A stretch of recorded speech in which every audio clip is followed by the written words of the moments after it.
Bismillahirrahmanirrahim. Assalamualaikum warahmatullahi wabarakatuh. Salam sejahtera untuk kita semuanya. Perkenalkan, kami dari kelompok 8 akan menampilkan hasil podcast kami, yang mana kami beri nama podcast kelompok 8 dengan tema manajemen pemerintah daerah. Adapun isi ataupun anggota dari kelompok 8 yakni saya selaku moderator Thorik Davadias, narasumber pertama Vina Cynthia Dewi, dan narasumber kedua Andra Kurnia. Adapun tugas ini adalah untuk memenuhi mata kuliah perbandingan administrasi negara, yang mana dosen pengampunya adalah Ibu Dr. Mustikowati Ummul Fitriah MSI. Langsung saja kita akan memasuki ke narasumber pertama, yakni Vina Cynthia Dewi. Sebelum kita melangkah lebih jauh lagi, coba mungkin saudari Vina Cynthia Dewi bisa memaparkan apa sih itu manajemen pemerintah daerah?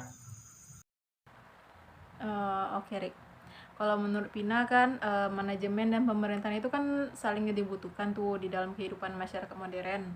Maka manajemen pemerintahan itu sesuatu yang tidak bisa dihindarkan, apalagi sejak terjadinya era reformasi, yang dimana sistem penyelenggaraan pemerintahannya itu melahirkan prinsip otonomi daerah.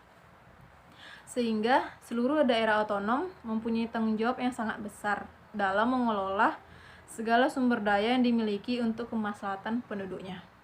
Begitu sih. Oke, lalu dari pengertian tadi, apa sih yang menjadi hak-hak dan kewajiban dari pemerintah daerah itu sendiri? Hak dan kewajiban ya. Menurut Pina, hak dan kewajiban pemerintahan daerah dalam menyelenggarakan fungsi-fungsi pemerintahannya, yang pertama, mengatur dan mengurusi sendiri urusan pemerintahannya. Yang kedua, memilih pemimpin daerah. Yang ketiga, mengelola aparatur daerah. Yang keempat, mengelola kekayaan daerah. Yang kelima, memungut pajak daerah dan retribusi daerah. Yang keenam, mendapatkan bagi hasil dari pengelolaan SDM maupun sumber daya lainnya yang ada di daerah tersebut. Yang terakhir, mendapatkan sumber-sumber pendapatan lain yang sah. Begitu, Sirik. Selain hak dan kewajiban, pasti ada yang namanya wewenang. Nah, mungkin lebih lanjut lagi, coba Vina sebutkan apa saja wewenang dari pemerintah daerah yang mana pemerintah pusat berikan. Menurut Vina sih, melalui sistem pemerintahan daerahnya itu, pemerintah daerah diberi wewenang untuk mengatur dan mengurus urusan-urusan yang diserahkan kepadanya dalam Undang-Undang Nomor 23 Tahun 2014 tentang pemerintahan daerah, terbagi atas 3. Yang pertama itu urusan pemerintah wajib yang berkaitan dengan pelayanan dasar menurut pasal 12, yang meliputi yang pertama pendidikan, yang kedua kesehatan, yang ketiga pekerjaan umum dan penataan ruang, dan yang terakhir perumahan rakyat dan kawasan pemukiman.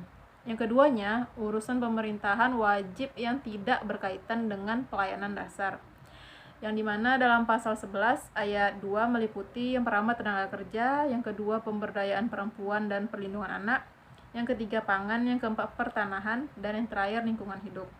Dan yang ketiganya urusan pemerintahan pilihan menurut pasal 11 ayat 1 yang meliputi yang pertama kelautan dan perikanan, yang kedua pariwisata, yang ketiga pertanian, yang keempat kehutanan, dan yang terakhir energi dan sumber daya mineral. Begitu, Sirik. Oke, terima kasih Vina Cynthia Dewi. Nampaknya cukup. Kita lempar ke narasumber kedua, yakni saudari Andra Kurnia. Nah, coba Andra Kurnia jelaskan atau sebutkan apa saja prinsip-prinsip dasar dari penataan kelembagaan, terkhususnya di pemerintah daerah. Baiklah Thorik, menurut saya prinsip dasar penataan kelembagaan yaitu yang pertama ramping struktur multifungsi, yang kedua menghindari tugas dan fungsi yang tumpang tindih, yang ketiga mempertegas fungsi lini dan staf, yang keempat menyusun pola organisasi sesuai dengan kebutuhan nyata, yang kelima menyusun uraian tugas jabatan, yang keenam mengembangkan jabatan fungsional, yang ketujuh mewadahi fungsi yang berkembang, dan yang ke-8 memperjelas tata kerja. Begitu, Rick, menurut saya.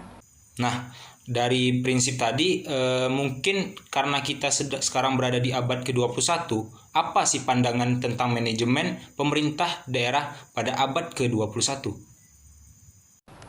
Iya baik, Torik. Menurut saya, manajemen pemerintahan pada abad ke-21 akan lebih banyak menjalankan fungsi perencanaan yang bersifat strategi, sedangkan fungsi yang bersifat taktis dan operasional dibuat oleh masyarakat. Untuk dapat menyusun perencanaan yang strategik, organisasi pemerintahan perlu didukung oleh pegawai yang memiliki wawasan luas dan jangkauan pandangan ke masa depan. Gitu, Torik. Nah, mungkin ini pertanyaan terakhir ya untuk Saudari Andra Kurnia. Langkah konkret seperti apa sih yang ditempuh dalam melakukan pembaharuan dari manajemen pemerintah daerah itu sendiri? Oh iya, Rik. Menurut saya ada 4 langkah. Yang pertama, peningkatan kualitas terhadap SDM. Misalnya mengadakan pelatihan peningkatan kinerja, walaupun belum secara kontinu dan secara kuantitas adanya penambahan pegawai sesuai informasi yang dibutuhkan. Walaupun belum opsional yang kita lakukan gitu, Rik. Yang kedua, memanfaatkan potensi yang ada untuk peningkatan pendapatan asli daerah kota dan menggunakan skala prioritas dalam pelaksanaan program pembangunan untuk menekan pengeluaran anggaran. Yang ketiga, meningkatkan pemeliharaan terhadap sarana dan prasarana pendukung kinerja SDM dan melakukan penambahan sarana dan prasarana yang ada untuk dapat meningkatkan pelayanan kepada masyarakat. Yang keempat, upaya perindistribusian tugas sesuai tupoksi organisasi dan dimulai diupayakannya pembuatan beberapa SOP sebagai panduan dalam melaksanakan tugas. Oke, nampaknya sudah habis pertanyaannya. Mungkin cukup sekian dari kami kelompok 8. Semoga dengan apa yang diberikan tadi, rekan-rekan atau teman-teman semuanya dapat memahami lebih dalam lagi apa itu manajemen pemerintah daerah. Kami mohon maaf apabila ada kesalahan. Wabillahi taufik wal hidayah. Wassalamualaikum warahmatullahi wabarakatuh.